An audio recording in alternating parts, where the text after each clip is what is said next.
All right. Good afternoon, each and every person who's here and who's also joining us online. We are live on the Cola social media platforms where this conversation is being live streamed. And we're very excited to welcome you to this discussion on sustainability, which is happening right here live in Nairobi, Kenya. My name is Janet Mbogwa. I wear many hats. For today, I'm the facilitator, but I'm the co-host of a daily show called Fixing the Nation, and somebody who's also always been passionate about sustainability in the work I do through my Inua Dada Foundation, which is now trying to move towards sustainable period products for girls in the community. But today we're exploring a topic that I truly believe touches every corner of our lives and transforms the way we live, which is sustainability as a lifestyle trend. From products to interiors, today we're going to explore how green living is shaping aspirational lifestyles through design and technology. And as you can see, we have an incredible panel with us, and I'm just going to go around and introduce each and every one of them, and then come back and engage them in a question and answer session. Laura Kohler is seated right next to me, Chief Sustainable Living Officer at Kohler Co., an American global organization with over 150 years of craftsmanship in pioneering product design, engineering, and sustainability in the industry. Thank you for being with us, Laura. Then we have George Ndege, a leading voice in design and architecture space. George is the current president of the Architectural Association of Kenya, or AAK, and a partner at Sitescape Studio Limited. Thank you, George. Then we have Rose Kananu. Rose is a powerhouse and a voice who's driving change in property development. She's the current interim general manager at Kenya Property Developers Association, or KPDA. Rose, thank you for being with us. And finally, we have Mr. Gurmukh Singh, a strong advocate of sustainable building. He proves that green can also be glamorous. Mr. Gurmukh Singh is the founder and principal architect at Grasp Design Limited. He's also the current vice chair at Kenya Green Building Society. Thank you for being with us, Gurmukh. So of course, we're going to learn about sustainability from all of these different panelists. Please note that we are going to be having a short Q&A session after this session. We hope that we can get through a few questions from you in the room and also those of you who are joining us online. And if not, hopefully you'll have a chance to engage our panelists outside of the session. I'd like to start by posing a question to all of you, and then I'll start with hearing your response, Laura, which is, in your view, is sustainability today a lifestyle choice, or has it become an absolute necessity? Thank you, Janet. It's both, right? So from a planetary perspective, sustainability is a non-negotiable. And we all know that it's a necessity. But really what it should excite all of us is that it's evolving into an aspiration for people. Just as green is glamorous, we've learned that if you design products that deliver beauty, comfort, convenience, responsibility together, that you just don't adopt sustainability, they desire it. And that's what we are seeing, is that the markets are beginning to demand more sustainable products, but are beautiful, comfortable, responsible, and gracious. Mm-hmm. That's really well said. And it's a powerful way to look at it. But for George, what about you, your view about it with regards to design and architecture?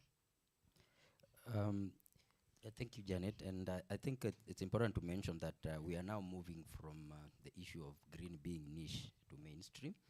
And we are starting to see, clients asking for these certifications. And the most important thing is that people are trying to live with the alignment of the finite resources that we have in the planet. Mm-hmm. Gurmukh, I'll cross over to you. As a strong advocate of sustainable building, how do you see the balance between necessity and aspiration? Okay, so sustainability has moved from compliance to culture, now to lifestyle. I think the new generation are demanding value to their choices. So it is basically looking at aspirational design or projects, but at the same time being responsible. So luxury with a conscience. Luxury with a conscience. Finally, Rose, from a property development and technology perspective, is sustainability optional? The short answer is no, it's not optional. And just picking up on what Gurmukh and George have said, sustainability now needs to be designed and built into the properties that are coming up because of urbanization. The new generation cares more about the planet than the previous ones. So it's not optional. Property developers need to embrace sustainability as a design, as a build solution, and as a lifestyle. That's an alignment that you're all sharing here, is that it's something that just must be integrated no matter which department. George, let's go a little bit deeper. How is sustainability influencing architecture and interior spaces today? Well, it's important to note that this issue of sustainability is now not just about conservation, but rather we are now looking at functional aesthetics. You know, when we talk about passive cooling, for example, or daylighting, these are not things that are just meant for textbooks, and people are starting to look at this as from a very functional but also aesthetic perspective. And it is very important to note that how we build, and starting with how we design and then how we build, is going to influence how we live. And the people looking at the spaces, this small little experiences in the shower is not just going to stand underwater, but rather what does it feel and how does it feel in your pocket? Yes, we were trying to talk about that earlier, this thing about having prolonged showers. I think we need to check ourselves around that. For Gurmukh, how is sustainable architecture evolving globally? Okay, so there's an increasing demand for this. Even if you look at the market in Nairobi, for instance, certified buildings are attractive, better clients, better tenants, and better rates. So basically, any developer, any investor who's investing into sustainable buildings and getting certification to meet are getting better return on their investments. And same for housing developments, putting in low flow fittings, putting in efficient heat pump systems, for instance. All of these contribute to lower energy use, material use, and resource use, like water. So you end up with a very efficient building which has a quick ROI, and it's good business sense, and it basically allows the developers to pivot towards better quality buildings. Rose, coming to you, what does sustainable innovation look like? So when we look at it from the perspective of the pace at which urbanization is pushing the designs and approaches to sustainable development, innovation needs to come in terms of creating smarter buildings. As an example, we all using AI, and AI can be easily adopted into the development of buildings by making them smarter, smart meters, or just having AI observing behavior. Because we were talking earlier, a lot of the reason of not adopting sustainability is behavior. But with AI studying how people are using the water, the power, waste management, it can give better intelligence to the kind of buildings that we put up. So technology and innovation will play a very big role in just the greening of the way we put up properties in the future and how we live. Well said. And again, you can each feel free to chime in on any of the points. But Laura, Cola has always stood out for gracious living. How does that philosophy intersect with sustainability today? So 2 years ago, we reset our mission, help people live gracious, healthy, and sustainable lives. When you reset your mission, it's very important that your company can provide proof points every day to delivering graciousness, healthy, and sustainability to the people that purchase your products. So for us, graciousness, healthy, and sustainable go hand in hand. It's about creating experiences of performance, beauty, and well-being, but never at expense of the planet. So that is a high order for innovation. And I would just say it is possible. We have products like the Anthem digital showering system that is an absolutely beautiful product, amazing experience, and it also tracks your water use. We have smart toilets that have a lot of really great functionality and are actually some of our lowest water consuming products globally, and they're a very hot product right now. So it actually delivers, and it has a bidet function. So it delivers graciousness, healthy, and sustainability all in one product. We have waste lab tile that is almost 100% reused, recycled manufacturing waste from our own facilities. And it is absolutely beautiful and has some of the best designers in the world wanting to work with us to create that beautiful product.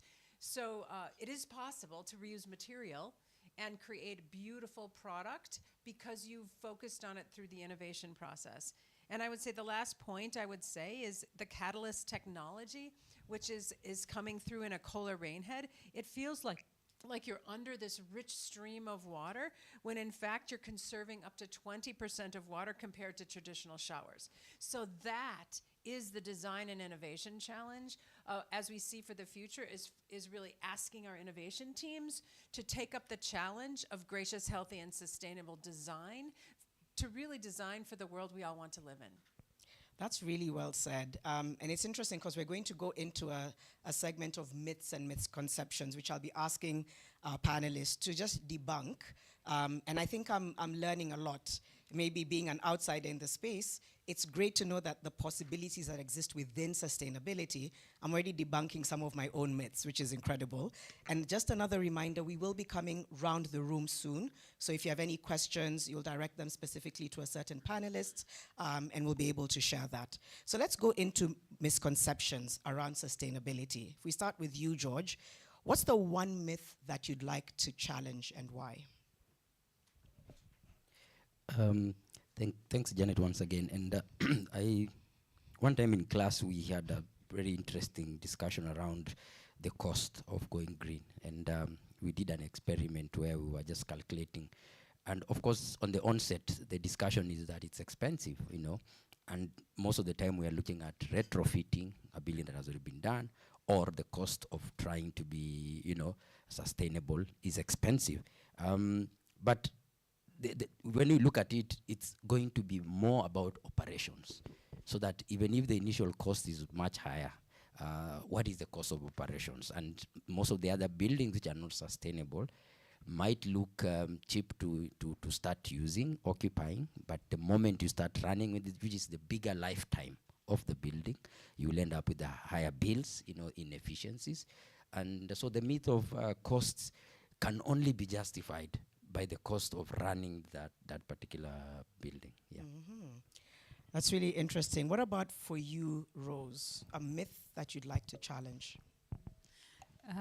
Before I challenge, I just want to pick up on something that Laura said in terms of the designs that Kohler is using on their showers and just all the equipment that the applications that they have for homes.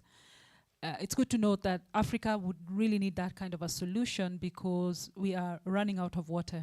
About a decade ago, Cape Town ran out of water. Nairobi is headed there. So conservation of water is very important, and the thinking that Kohler has needs to permeate to other manufacturers. In terms of the myth, one of the myths is that sustainability is an option, especially for property developers.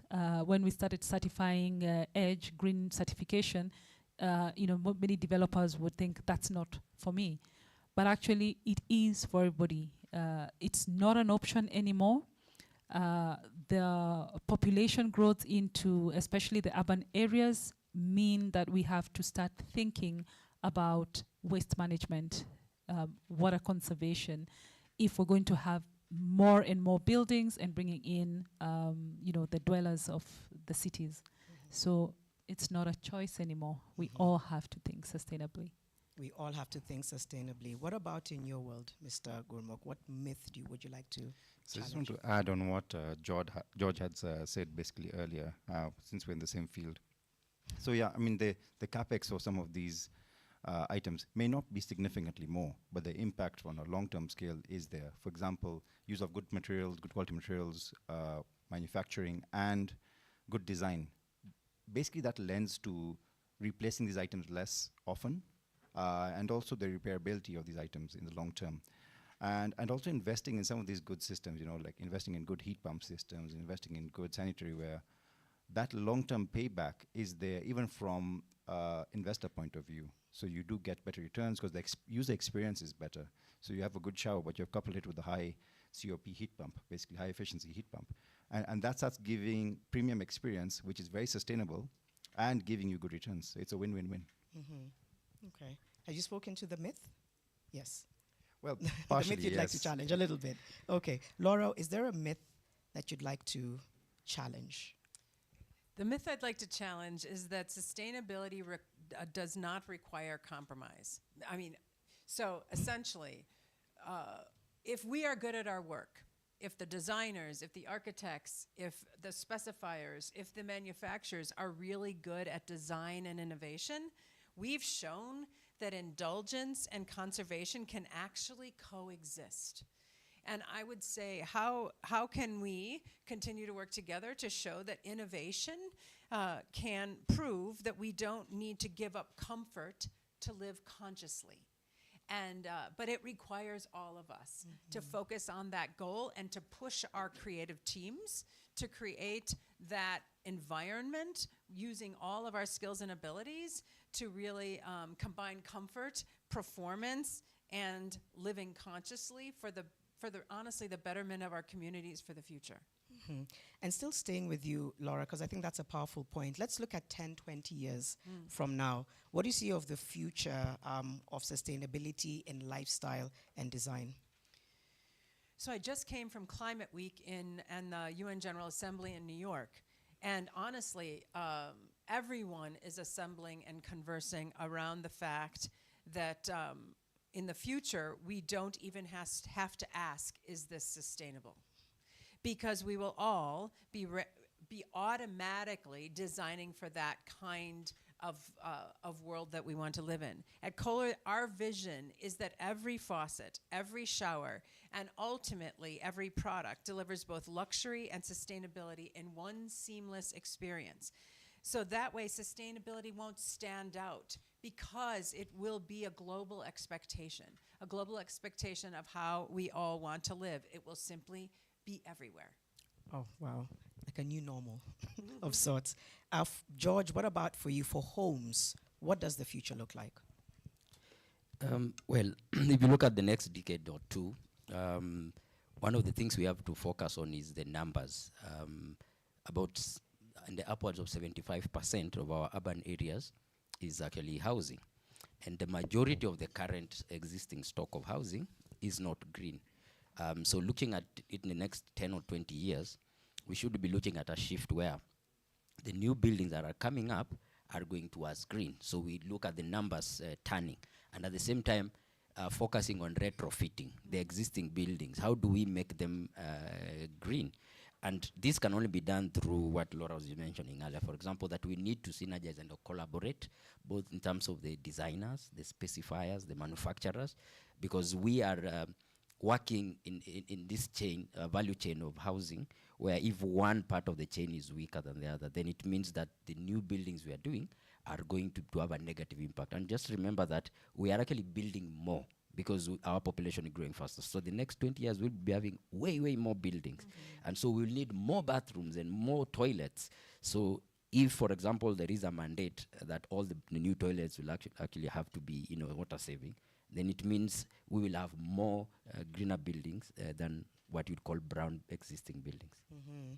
I'll move over to Gurmukh and get your perspective on the same. 10, 20 years from now, what do you think the future looks like? For me, it looks at an industry or communities basically centered around repairability of elements within the buildings as a primary, and then reuse, recycling, and finally replace. And that should be the last and final option. Really, between the first two, repair and reuse, that should be the cycle basically within 20 years. We shouldn't be replacing any items. And that is also pegged on one of the previous points I'd made regarding high durability of elements and fixtures and fittings. So good quality materials, good quality design, that is timeless, and it can last generations if done well. All right. Finally, Rose, what about you? What do you see as the future? Yeah, when I look at the future, it's about preserving the environment for future generations. We look at cities today, they are bulging with, and the waste management is terrible. We look at cities that are built for cars, for people to walk in. So I see the future being cities that are walkable, that have bike riding, cities that think about the circular economy where the buildings are regenerating and just creating healthier environments where the waste can actually be recycled and the water recycled. And then, as I said earlier, it's about using technology, leveraging technology to design whole cities, and using that data to ensure that the cities that we create and the buildings that we put up will ensure that this environment will be available for future generations long after we are gone, and we don't have to bring down whole buildings because they were not designed sustainably. Amazing. I'll pause there. We want to also make sure this is interactive, and as I mentioned at the very beginning, we wanted to make sure that you're taking notes and that something is shifting your perspective and you want to share that or ask a question. So we will invite you. We'll see if there's a mic to go around to ask your questions. To any one of the panelists, is there anything that has stood out, a specific question around a specific industry that you think would be important to address? I think just raise your hand where you are and we'll be able to get the question from you and share it with the panelists. And we'll also see, I know I have some on my phone that have come in from online. If we can start with those before we, I don't want to do that thing where I'm like, you here at the front, you look like you have a question. Rather than doing that, allow me to proceed with some questions that I have from online. And then, like I said, please feel free as well to ask in the room. Some of the questions that I have here, this one goes to Laura. Cola is leading in water-saving innovations. How do you balance luxury with conservation? I feel like we addressed that a little bit. For George, somebody here called Jerry says, what is the biggest hurdle in making sustainable housing mainstream? Allow me to do the whole round of questions before we invite you each to answer. So for George, it's what's the biggest hurdle in making sustainable housing mainstream? For Gurmukh, how do you convince developers and clients that sustainable construction is not only viable but also attractive? And then Lillian Okech is asking Rose, how do you ensure smart technologies don't compromise aesthetics? Pretty good questions. Some of them, I know as panelists you may have spoken to them, and again, any one of you can speak to any one of the questions, but maybe let's go back to George and just start with this first round of questions. What is the biggest hurdle in making sustainable housing mainstream? So the most important one which I need to start mentioning is about professionalism. The sector of construction in Kenya, which is the one bringing forth these housing units, is highly informal and irregular, particularly in Kenya. We have statistics actually from government itself. They might be 5 years old, but up to 85%. So we have about 65% of the current projects which involve professionals, very little. Another 25% is completely not involving professional at all. But up to 85%, that is a combined do not involve professionals during construction. So you could have a design that is submitted for permits that is green, but the actual implementation on the ground, which does not involve professionals, so there's no inspection, there's no follow-through. And I think this is what is leading to the numbers. Remember also, we have a deficiency in terms of what is the outputs. There's not enough production of housing. We have a deficit. I know the figure of 2 million units is very old. The 200,000 annually is actually very old, so I think we need to do more stats. But that would be more. Every year, we go back 200,000 units.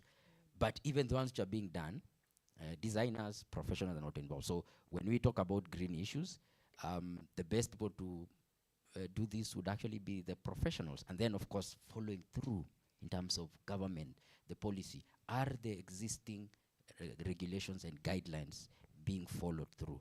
That can only happen if you have proper inspections and you have proper materials, the specifications are followed to the letter.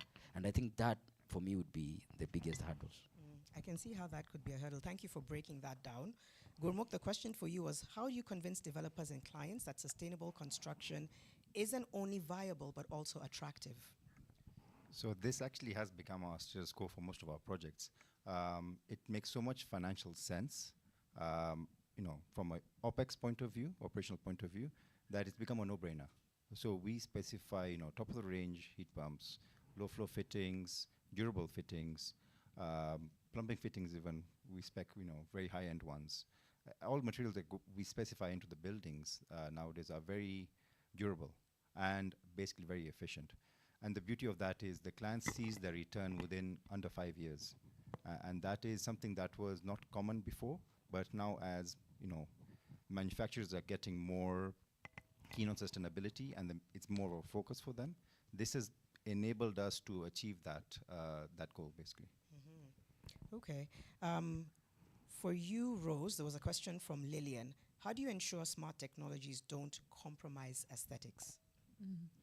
Yeah, I'm with Lillian on that because I think the smart technologies that we are accustomed to can create such high efficiency to a point of giving us clinical, cold kind of feel environments.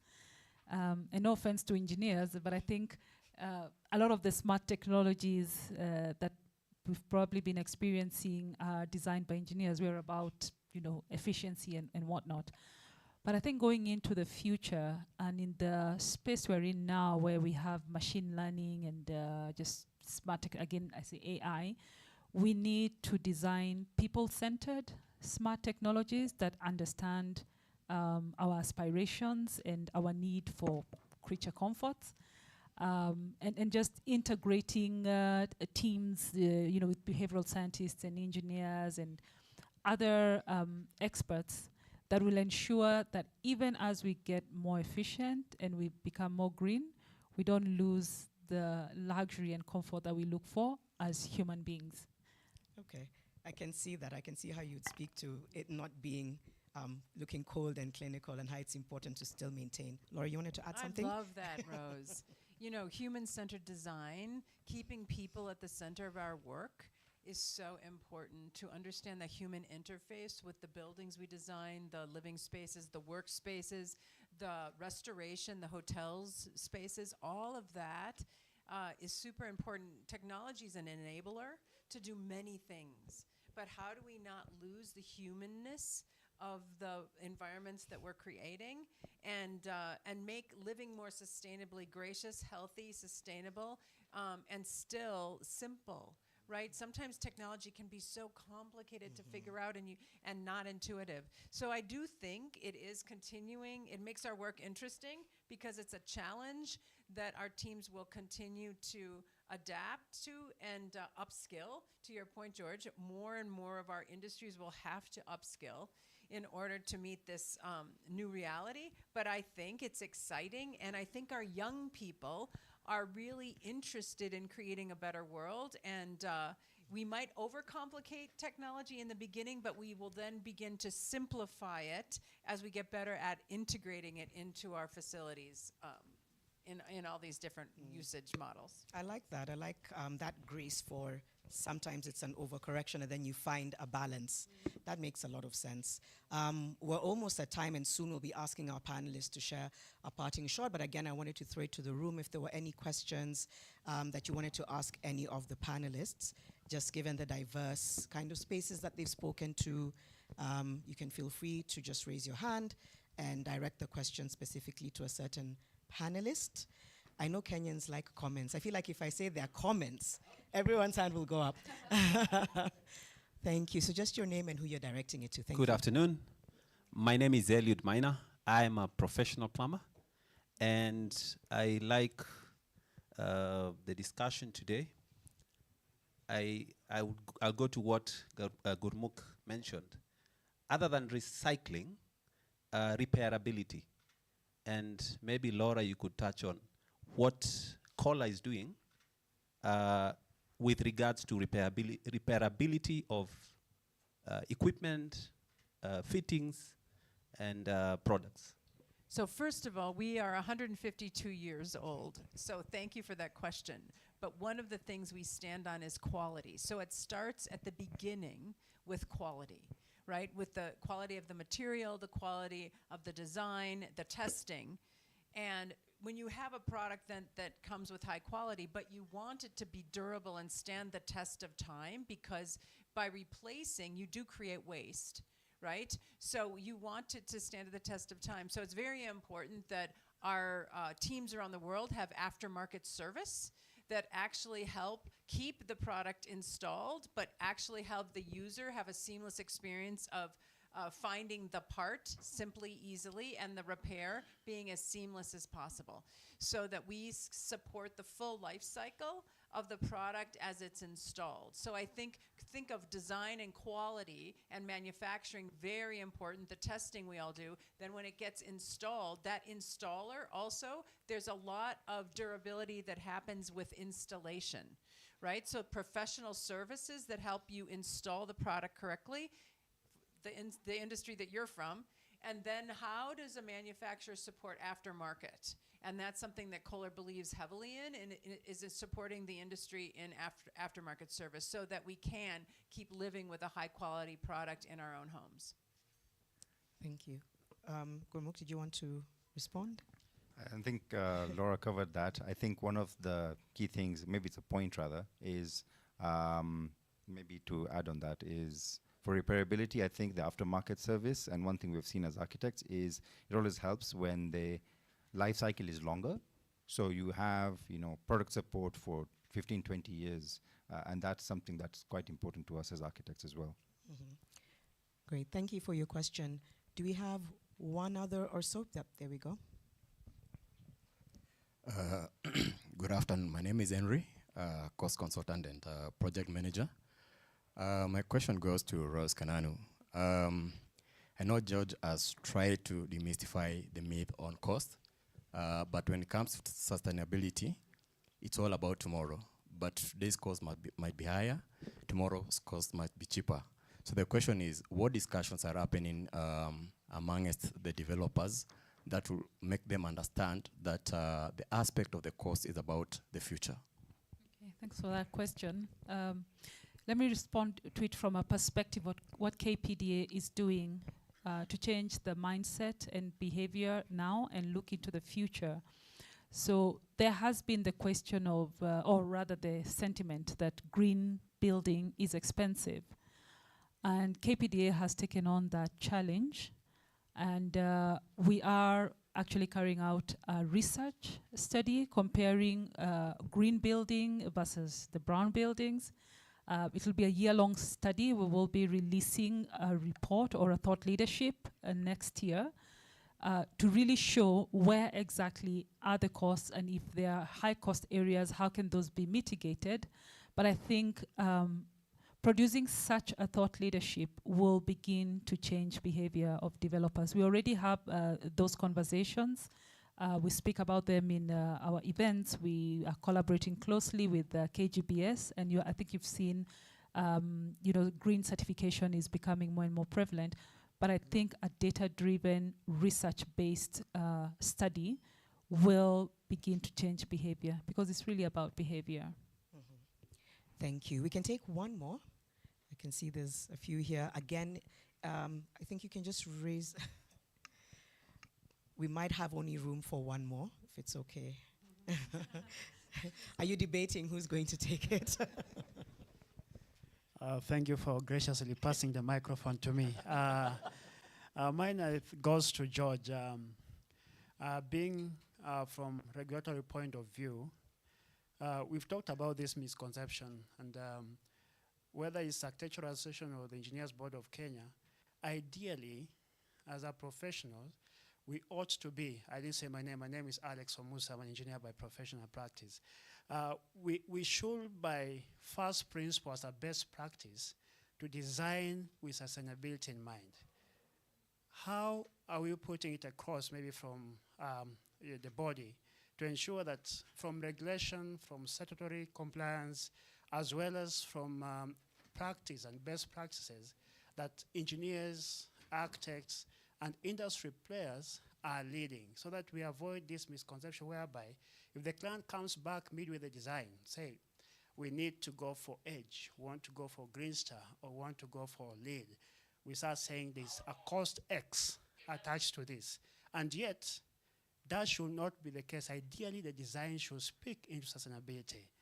Allow me just to mention, I think we're doing one project with Grumoki as an architect, whereby midway the project, the client said, we want to have this building certified.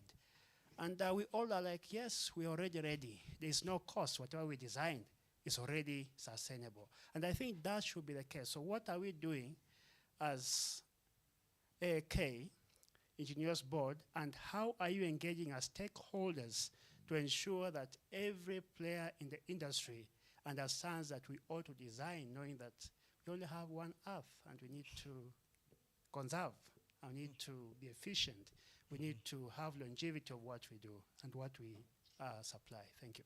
Thank you. George, as you answer that, you can also just briefly give a parting shot and then we'll ask the rest to do. All right.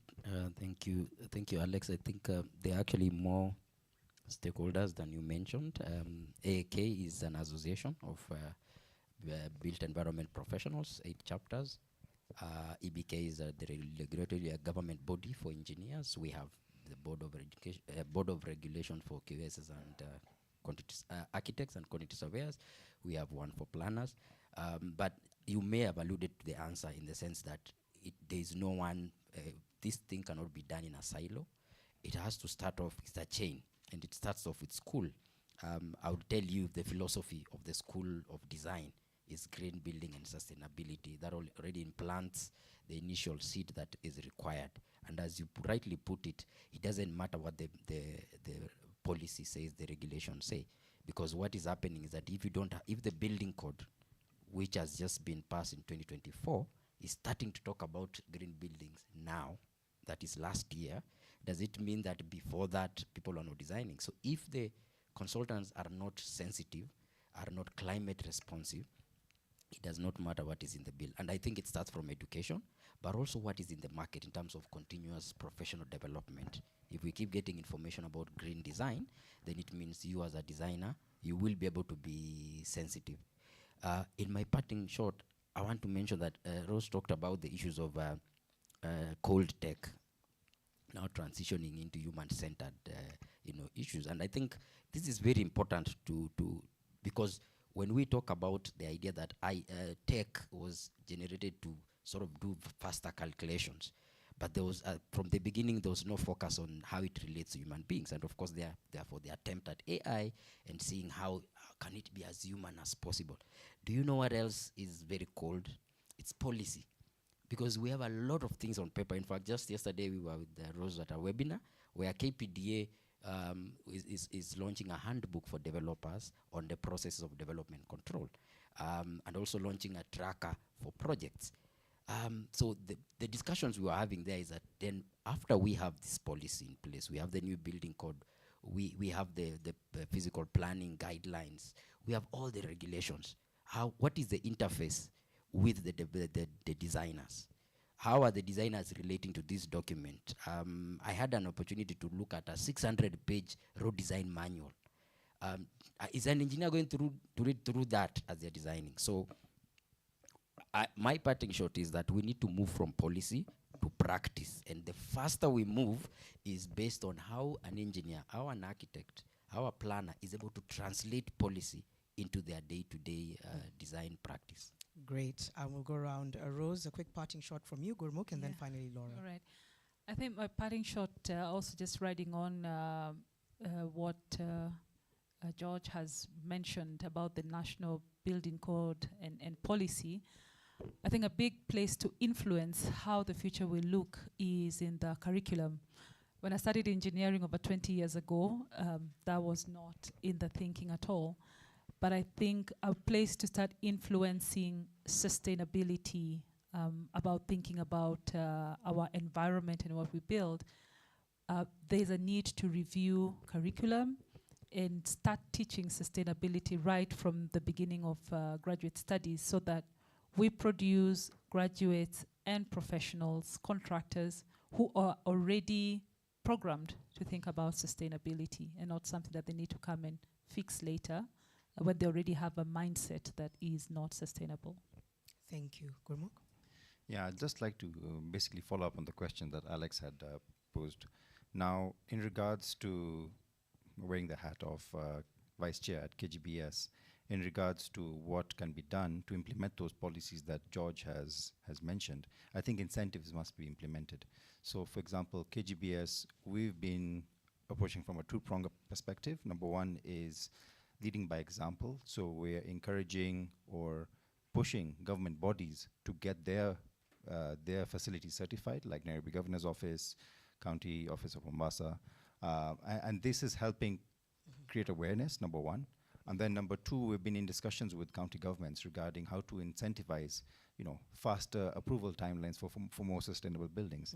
Those are incentives that have meaningful impact to developers that can actually push for this agenda. Okay. Thank you, Gurmukh. Laura, your parting shot. Thank you. It is both behavior change, innovation, design thinking that will get us to this new world that we want to live in. And behavior change is not easy. So, think about educating our youth and how that works as they come through the education system. Think about mature people in the marketplace and how their behaviors will have to change, utilizing the products that we innovate.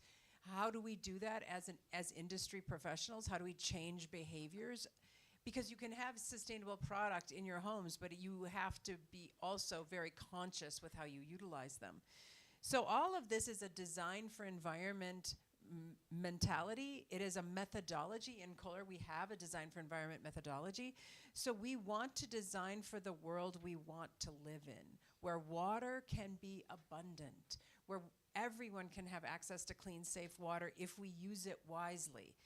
We can have access to clean energy systems to power all the devices and the AI tools that will influence the new world. We want not to see waste piles because we are very conscious about recycle, reuse, and durability. We want to have enough housing so people aren't living in the streets. So all of that takes a very conscious design for environment thinking, and how do we build it into all the systems that we interact with. So I think we are all hopefully up for that challenge, and we look forward to working with so many partners here, architects, designers, builders, plumbers. It takes all of us. So that's exciting to me, and thank you, Janet. This has been terrific. Yeah, thank you. Thank you. I think we can just appreciate them. Thank you very much to our panelists, Laura, George, Rose, Gurmukh, for just these wonderful insights on sustainability. My sort of parting shot is, with global brands like Kohler, we know that the future of aspirational living can also be sustainable, and with all of the insights that have been said. If there's any other questions, we're inviting you to ask them on a one-on-one basis. Please note immediately after this, lunch will be on the first floor, so you can feel free to engage, network, and ask any questions that were not answered. It's been a pleasure being your moderator. I'm Janet Bogwa, and I now want to invite Kevin to the front and ask our panelists as well to receive a gift, if you will, before we leave. So you can just set the mics down, and we'll invite you to just line up in front here, and Kevin will be able to give you your bags.